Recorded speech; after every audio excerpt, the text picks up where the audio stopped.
Donc, pour la deuxième partie de cette journée et dernière partie, nous avons comme première thématique la co-construction autour de la personne polyhandicapée. Donc, alors, je vais essayer de ne pas écorcher les noms. Nous avons Véronique Neyer, qui est parent. Néret, pardon. Nous avons Claire Paulin, qui est éducatrice spécialisée à la masse Harmonie APF, et donc qui travaille avec Madame Néret. Là, sur ma gauche, nous avons Sonia Koudour, qui est parent-président de l'association Elle Rit, donc ça doit pas être Koudour, mais Koudir, toutes mes excuses. Et donc Fatima Latrèche, qui est coordinatrice de l'équipe mobile EEAP, et vous travaillez ensemble. Oui. Ben, je vais les laisser expliquer leurs propos. Qu'est-ce qu'elles font ensemble? Quelle est cette co-construction dont il s'agit? On commence par les adultes ou les enfants? Allez, puisque j'ai le micro. Donc moi, je suis mère de Philippine, qui a 31 ans bientôt, qui est atteinte du syndrome de Rett, qui est accueillie donc à la masse Philharmonie d'Argelès, qui a une particularité, cette masse, parce qu'elle a plusieurs types d'accueil. Accueil de jour, accueil séquentiel, accueil ponctuel, accueil d'urgence et internat. Donc quand on a proposé de venir pour intervenir ici sur la co-construction du projet personnalisé, ben, ça tombe très très bien parce qu'on est en plein dedans pour Philippine. Donc projet de vie, vaste question. J'ai envie de reprendre juste 2 secondes une citation du poète Khalil Gibran qui dit « Vos enfants ne vous appartiennent pas. Ils sont juste là nous sommes juste là pour leur montrer le chemin en fait. Hein, on peut leur donner toutes nos amours mais pas nos pensées. Ils ont leurs propres pensées. Vous pouvez loger leur corps mais non leur âme. Car leur âme habite la demeure de demain. Bref, nous sommes les archers de nos enfants. Et on voit la cible sur le chemin de l'infini et on doit emmener cette flèche le plus loin possible tout en pensant toujours que lui, c'est pas moi et moi, c'est pas lui. Voilà. C'est une entreprise en tant que parent de construire un projet personnalisé vraiment difficile parce que finalement ça repose énormément sur voilà, notre savoir, notre expérience, notre expertise et comment transmettre correctement aussi cette expérience auprès des professionnels. Chacun est dans son monde, dans son univers et je trouve que déjà il y a une difficulté de communication avec les professionnels. Bon, depuis le premier accueil de Philippine en établissement, 1998, c'est un défi pour moi, le projet de vie. Après l'annonce du diagnostic qui est sidérant, la perte de repères inhérente à ce type de pathologie, des efforts à faire pour affronter le quotidien, comment envisager la vie de mon enfant extraordinaire? Donc moi, quand on a commencé à faire des projets personnalisés, on était au temps où il n'y avait pas Internet. Hein. Donc c'était au siècle dernier. Si je n'avais pas eu l'association française du syndrome de Rett, je n'aurais pas pu connaître cette pathologie. Donc il faut déjà connaître la pathologie pour pouvoir construire un projet. Mais malgré ça, c'est un parcours qui est compliqué. Il faut déjà que l'enfant soit accueilli dans un établissement qui veut bien faire des projets personnalisés, parce qu'il faut savoir quand même que c'est un travail pour les professionnels qui est très chronophage, qui demande de l'investissement, des résumés de chaque intervenant. Quand il y a tous les intervenants aussi nécessaires, Certains établissements n'ont pas forcément d'orthophonistes ou de psychomotriciens.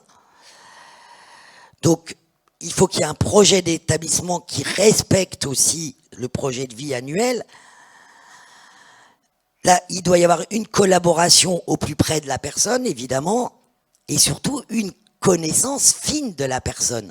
Si on est face à des professionnels qui n'ont pas encore une connaissance assez grande de la personne, d'autant qu'on sait que pour apprendre une personne pour apprendre à connaître une situation en situation de polyhandicap, ça demande quand même pas mal de temps.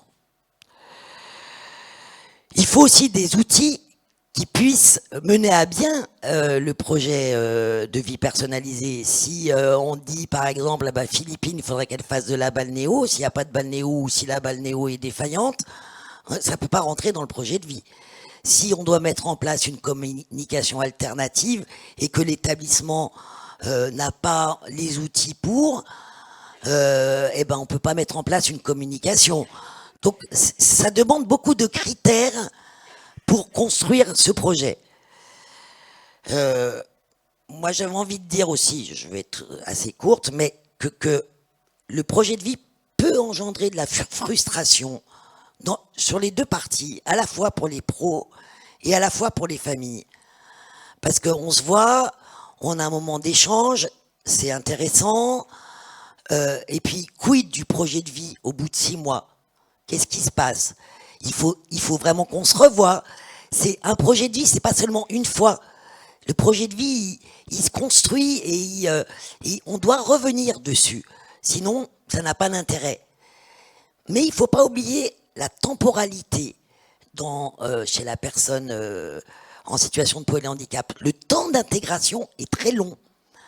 Donc, il faut en tenir compte aussi dans le projet de vie. Le projet de vie, c'est pas bing, un pavé de 10 pages.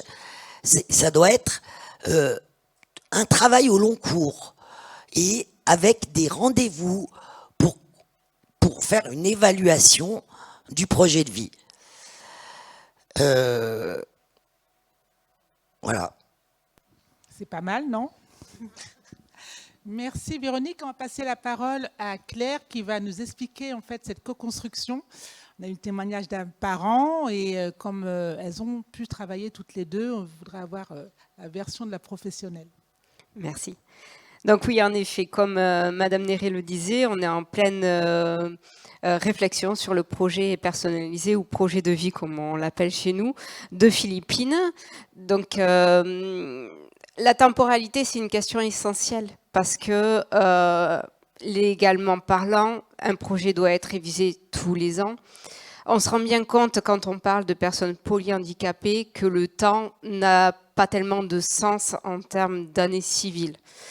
Il y a des évolutions qui peuvent être rapides, qu'elles soient positives ou négatives, qu'elles concernent la santé ou l'éducatif, et qui n'ont pas à atteindre un projet, à une refonte du projet personnalisé pour être modifiées.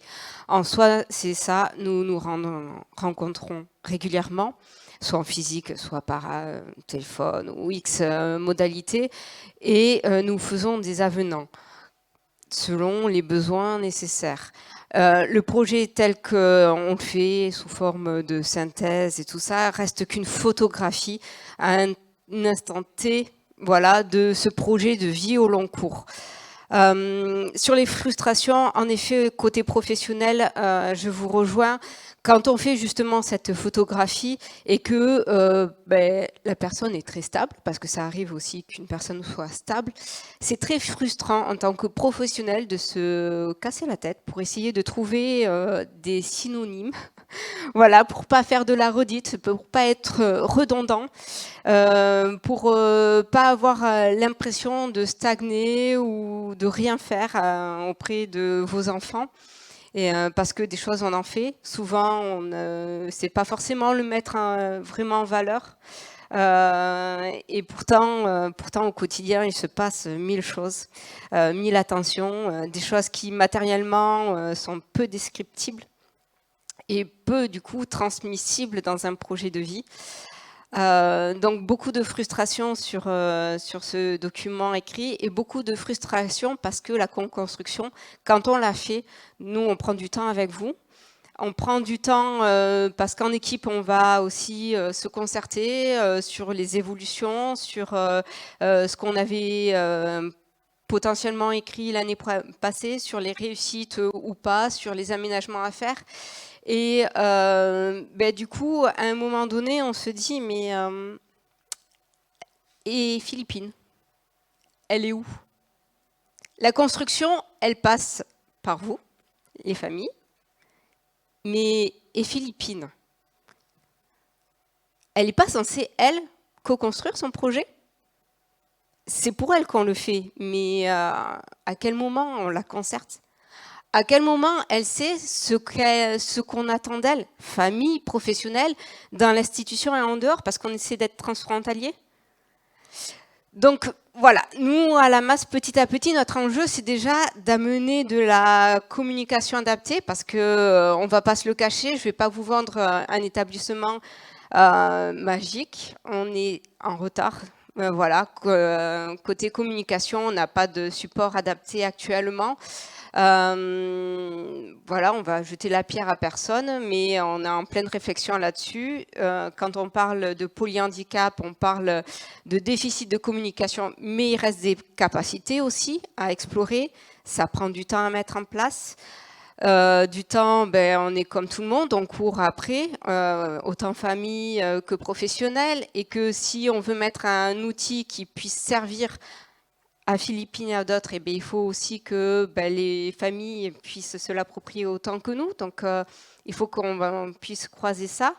Et que notre super projet qui est actuellement en version Word, et donc texte, et donc pas du tout à portée de Philippine, on puisse lui aussi l'adapter pour qu'elle puisse s'en saisir et qu'elle sache un petit peu au demeurant ce qu'on attend d'elle et qu'elle puisse aussi y mettre un minimum de choix dans son quotidien, dans sa façon de vivre. Actuellement, ça va être l'un des plus gros enjeux qu'on va devoir mener et on ne peut pas faire l'impasse dessus parce que la co-construction du projet ne peut pas se faire sans eux, je le pense. Merci beaucoup. Alors, ce que je trouve intéressant dans ce que vous dites, ça fait écho avec ce qu'on a dit ce matin et que la personne, pour qu'elle soit actrice, en fait, qu'elle soit vraiment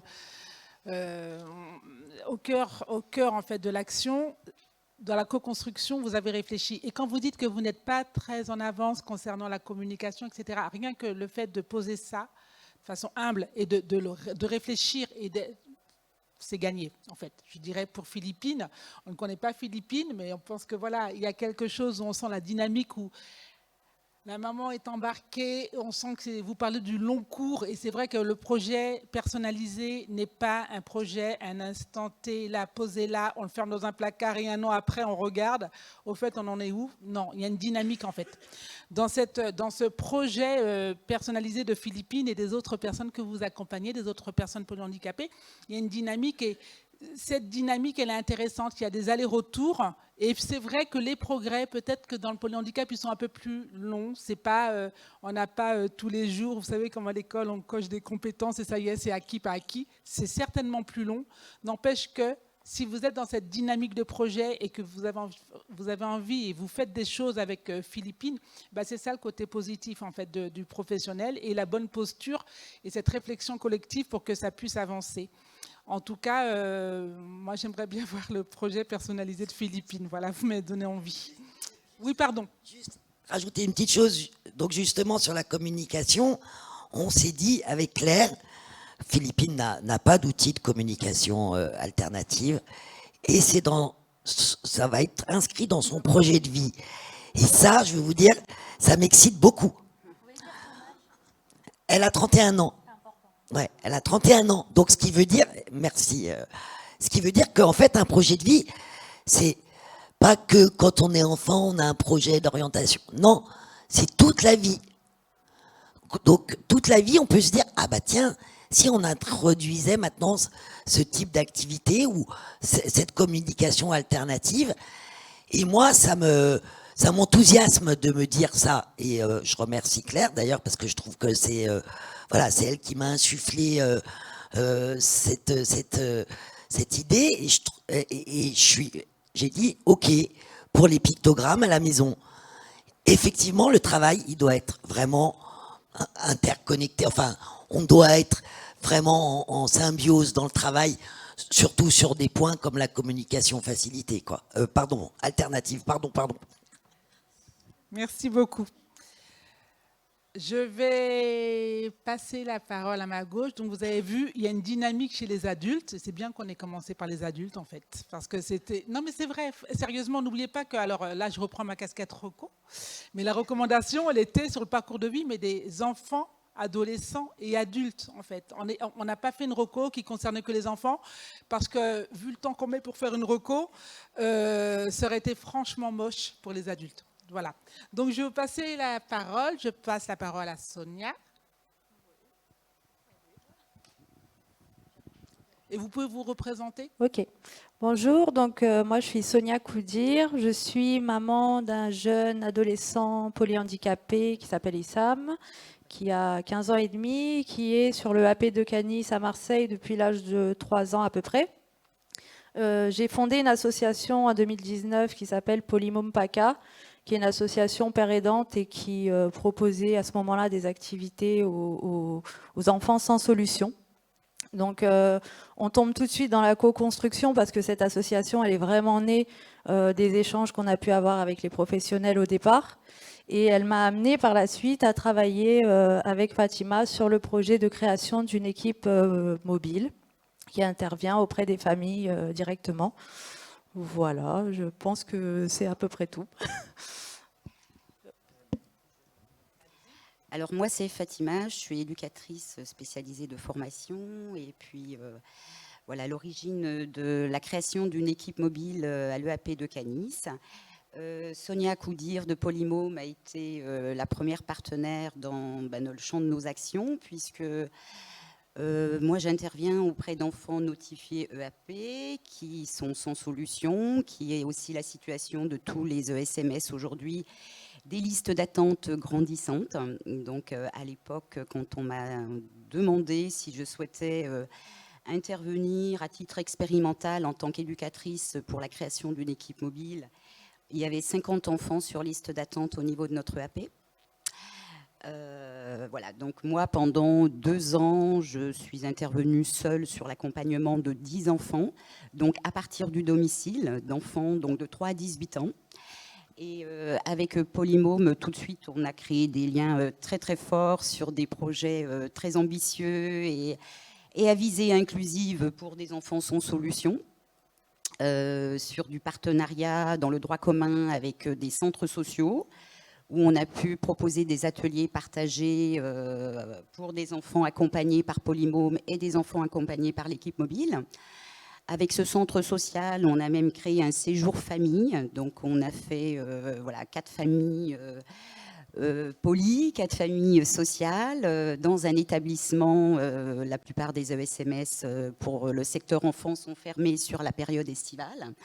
Donc, un établissement nous a prêté leurs locaux. On a vécu 5 jours en inclusif avec des parents, la fratrie au sens large, frères et sœurs, polis.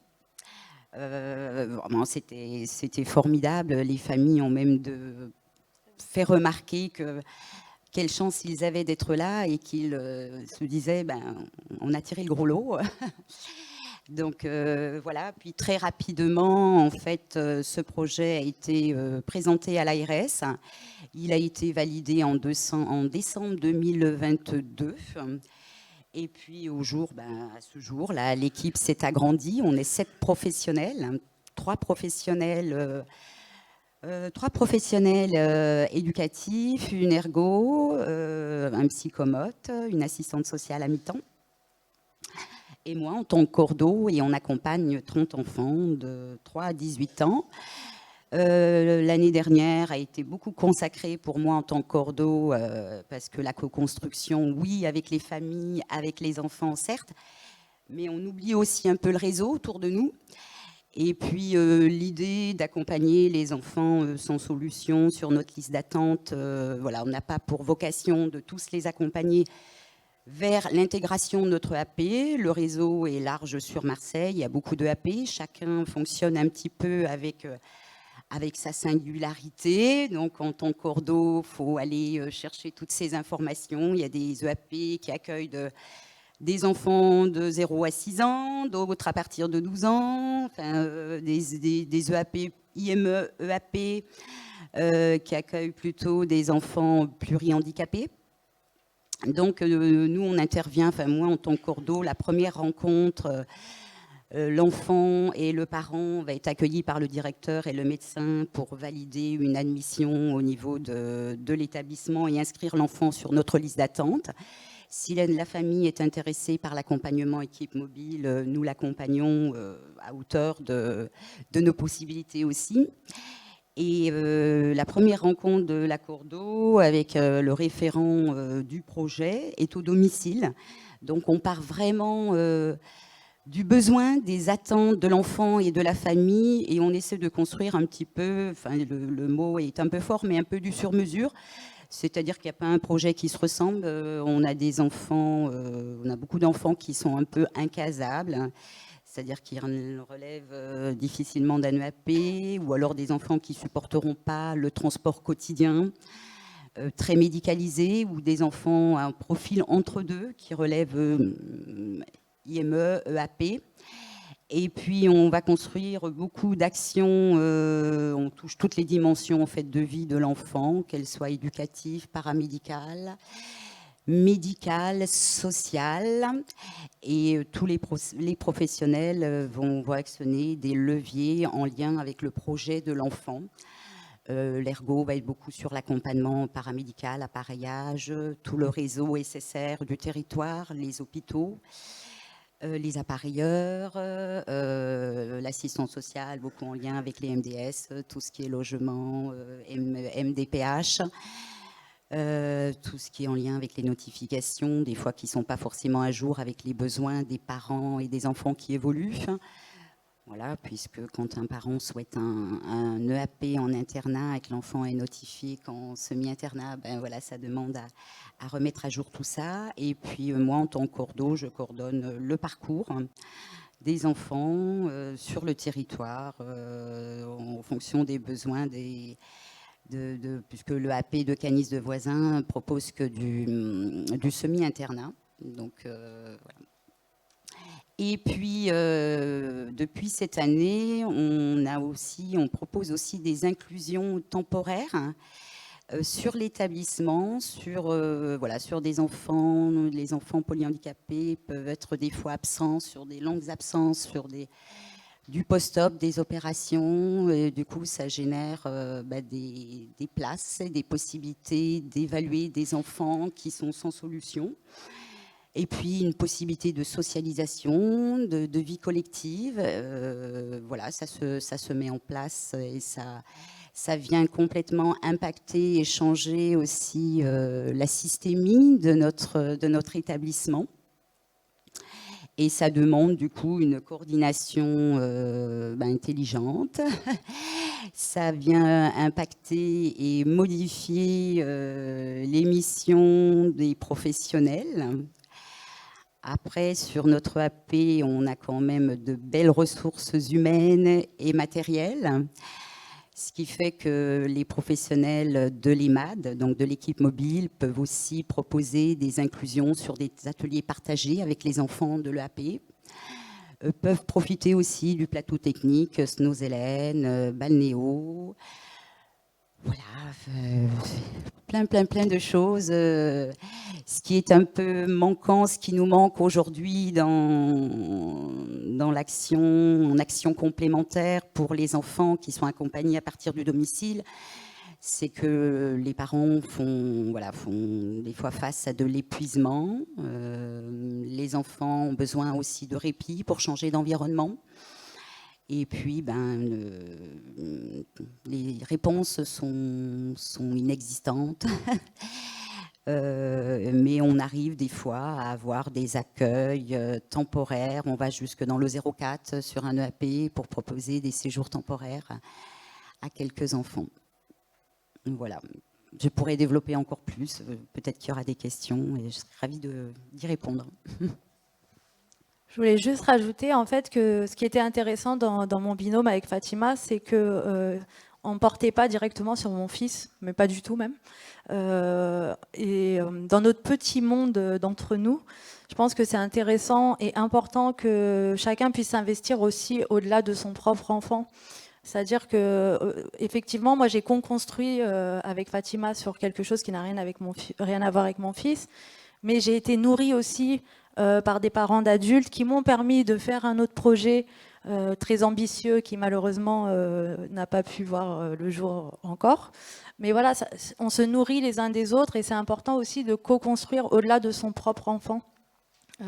Parce qu'on est quand même un public, on accompagne un public qui est très peu reconnu, très peu visible dans la société. Donc il y a vraiment une nécessité dans ce monde très individualiste d'avoir des élans de solidarité et de la co-construction, ça part aussi de là, quoi.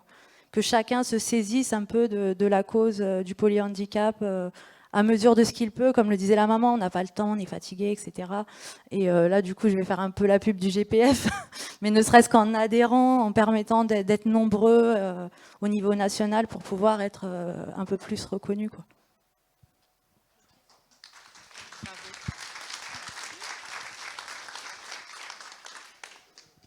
Alors moi, ce que je trouve intéressant, en fait, entendre parler de co-construction, on sent que c'est pas magique, mais que ça crée une dynamique, en tout cas, des deux côtés.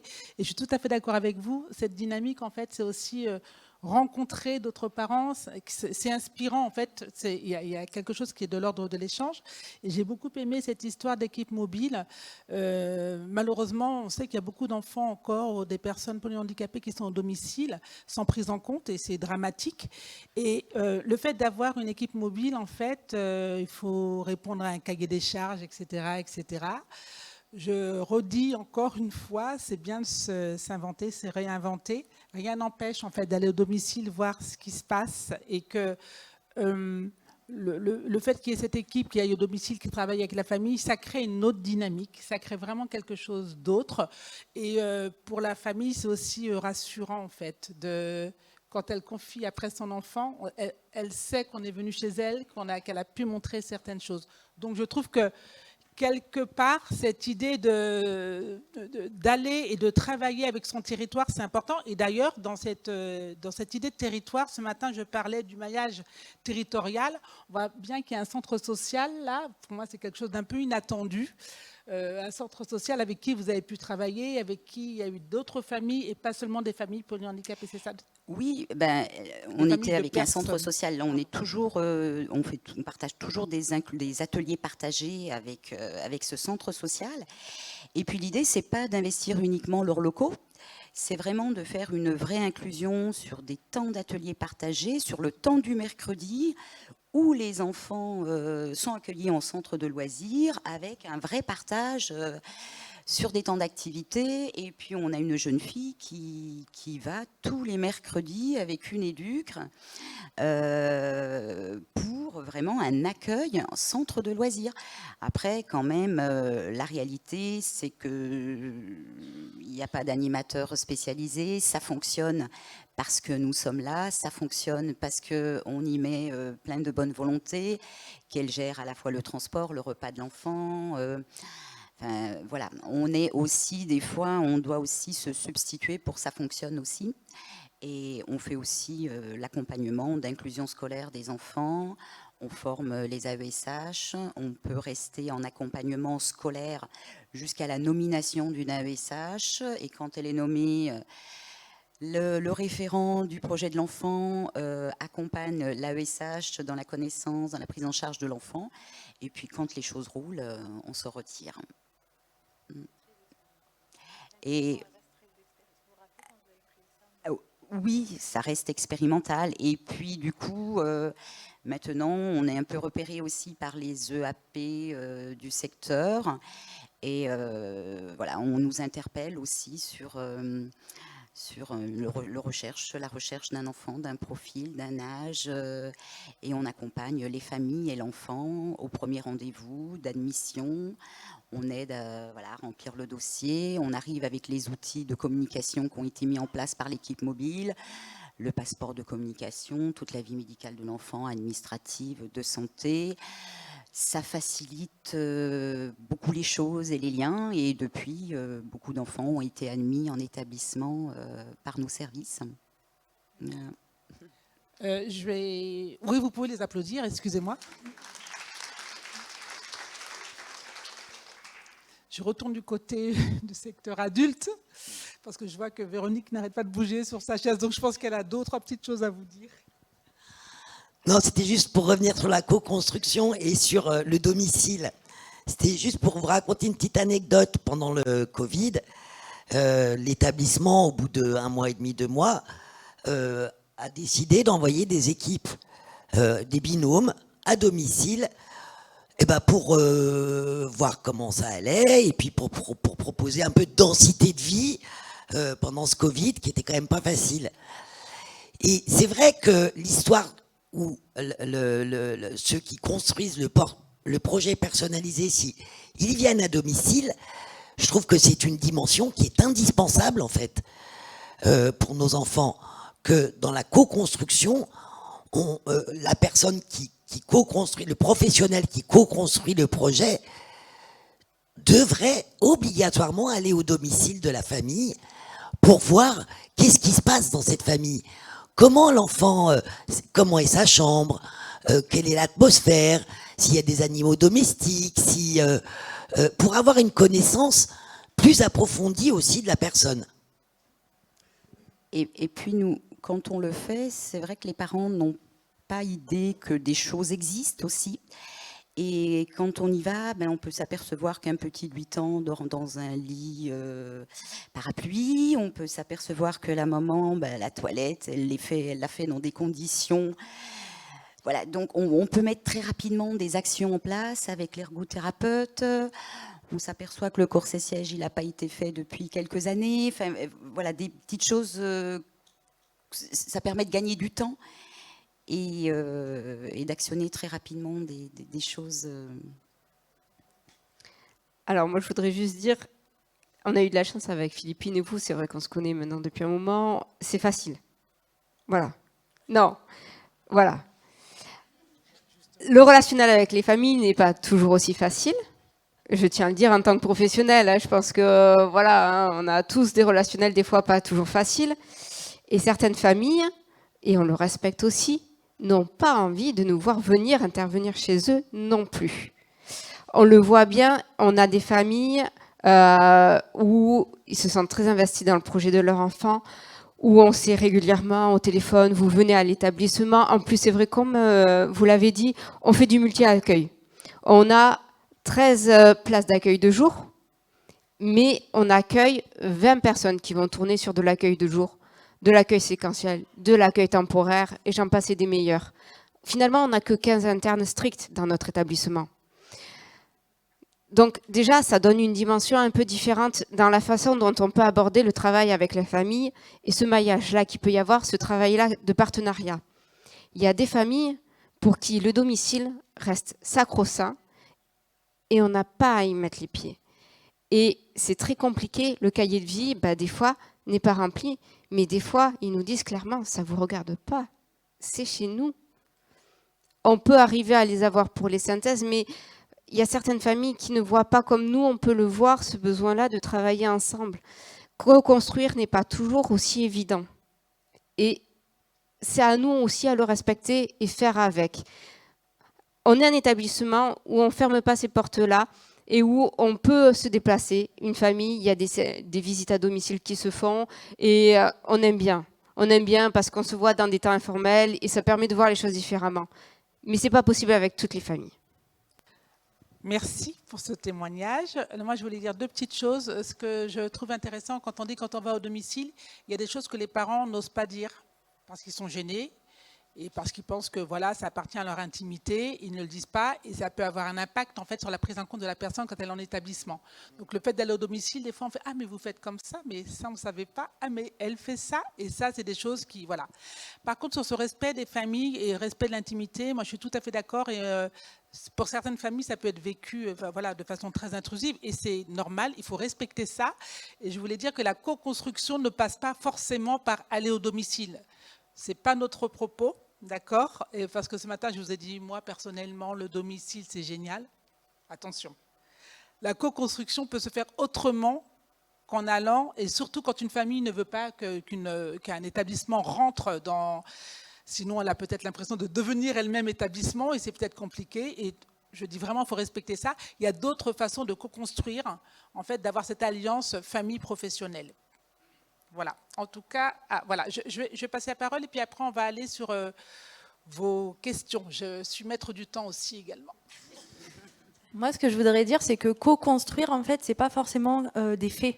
Co-construire, c'est aussi amener le parent à être dans la réflexion et à progresser. Moi, j'ai co-construit avec l'établissement de mon fils de manière telle qu'il m'a amené à connaître mon enfant. Je veux dire, si vous m'aviez parlé de ça 7 ans en arrière et que vous m'aviez dit au domicile, etc., je pense que j'aurais été contre probablement parce que justement, j'aurais eu l'impression d'être institutionnalisée. Mais qu'est-ce qu'ils viennent faire chez moi? Et en fait, c'est ça. Mais je me demande qui est garant de cette information, parce que ça ne peut pas être le rôle des établissements, ils ont suffisamment à faire avec nos enfants.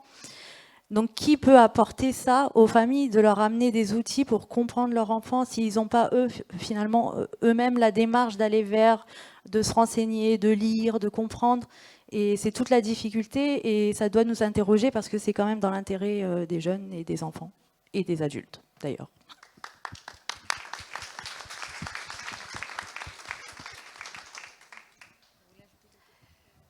Oui, ben, dans la co-construction, nous, on dit à partir du domicile, tout ne se construit pas effectivement au domicile, mais on s'aperçoit que des fois, sur le AP, il y a plein de choses qui sont faites qui ne sont pas forcément reconduites au domicile. C'est-à-dire que des fois, on s'aperçoit aussi que l'enfant a 2 vies, une vie dans l'établissement et au domicile, voilà, on a un lit-douche dans l'établissement, on a la maison... on échangeait même le sol. Vous voyez, il y a aussi à équiper, aussi et à outiller et à donner des ressources aux familles et aux enfants qui vivent plus de temps au domicile que dans nos établissements. Au-delà de ça, il y a le fait que le jeune en question sait très bien distinguer l'établissement et la maison. Moi, je sais que mon fils fait des choses sur l'établissement qu'à la maison, il refuse totalement de faire avec moi. Si tenir la fourchette jusqu'à la bouche, il le fait très bien sur sa structure, il le fait très bien avec son père, mais il ne le fait pas avec moi, il me fait des crises inimaginables, donc voilà. Alors voilà, je pense qu'on peut les applaudir toutes les 4 pour ces beaux témoignages.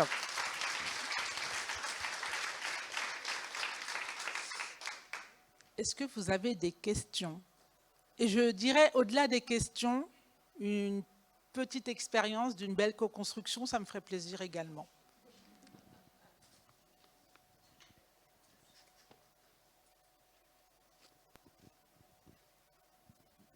Oui, je voudrais remercier beaucoup Véronique Néré, parce que Véronique Néré aussi a apporté beaucoup à d'autres parents, en expliquant notamment tout le travail qu'elle fait avec les professionnels médicaux pour leur faire voir, par exemple, l'utilisation d'un percussionnaire. Et ça, c'est quand même extrêmement technique. Les professionnels ne connaissent pas forcément, même dans les hôpitaux.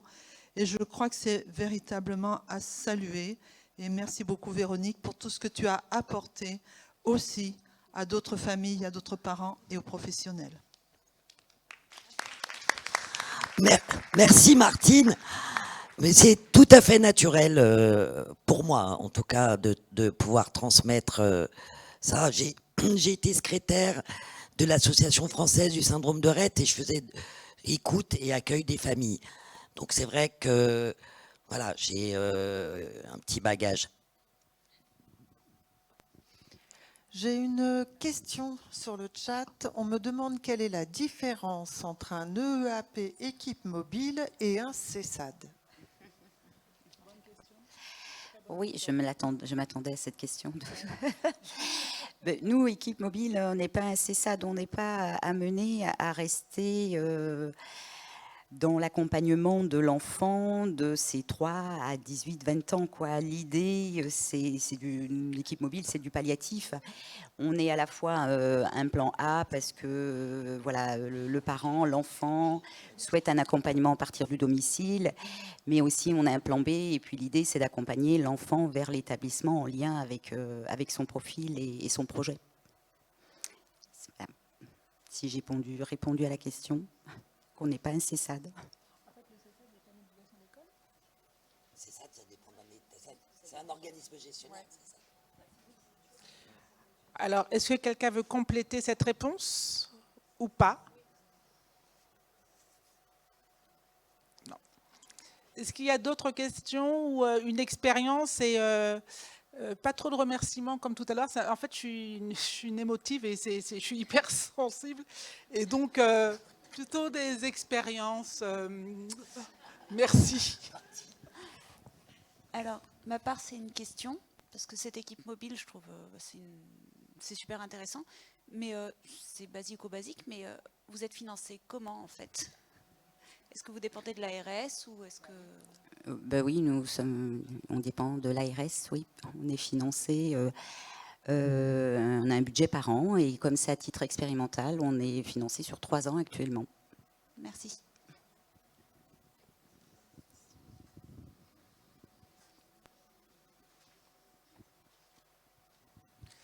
S'il n'y a plus de questions, j'espère que ces 2 expériences vous ont inspiré. En fait, au-delà de ces 2 expériences, ces journées en fait, du GPF vous ont inspiré, que vous repartez, j'ai vu plein de personnes prendre des notes, vous repartez avec plein d'idées, plein de tonus, plein d'énergie positive pour retourner dans vos établissements ou retourner également dans vos familles. En tout cas, merci beaucoup à vous 4.